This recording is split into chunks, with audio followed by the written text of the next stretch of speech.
La famille Pombiquet, un film de Christian Jacques de 1935 tiré d'une comédie d'Alexandre Bisson, avec dans les rôles principaux Alice Tissot, Gina Manès, Armand Bernard, Paul Paulet, Pierre Stéphane.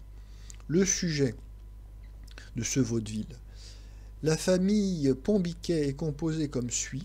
Le père juge d'instruction, affligé de surdité pendant 3 heures chaque fois qu'il remplit ses devoirs conjugaux. La mère autoritaire et irascible. Le gendre rigolo, qui est également magistrat. L'intrigue est compliquée et difficile à résumer. L'ingénu est son amoureux qui a une maîtresse, qui a un mari, qui la trouve couchée non avec le jeune homme ni avec le gendre qui devait le remplacer, mais avec un paysan, etc., etc. Alors on pourrait croire qu'il s'agit d'un vaudeville stupide et vulgaire comme il y en a tant, mais non, enfin oui et non, bien sûr, il s'agit d'un vaudeville stupide et vulgaire comme il y en a tant.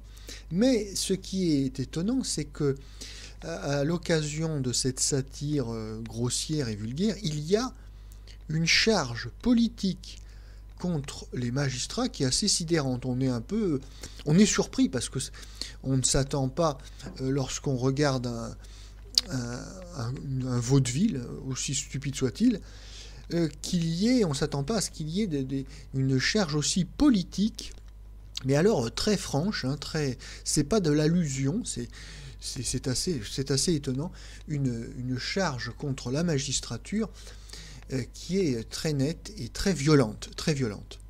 En effet, nous avons affaire dans ce film à deux personnages particulièrement horribles. Nous avons d'une part Paul Paulet qui interprète un juge d'instruction donc obèse, libidineux et complètement abruti, et d'autre part Armand Bernard qui interprète un magistrat complètement lui rigide, grand escogriffe, maigrichon, donc l'antithèse du premier. Mais les deux personnages ont chargé la caricature, puisque cette charge politique se cache derrière une satire et une caricature outrancière.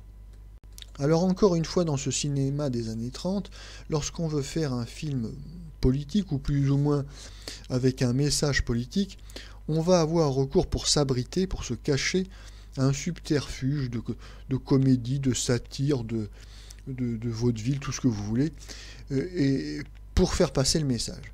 Et la vulgarité est donc un paravent, puisque la vulgarité est autorisée, alors que le discours factieux, lui, ne l'est pas. Il tombe sous le coup de la censure.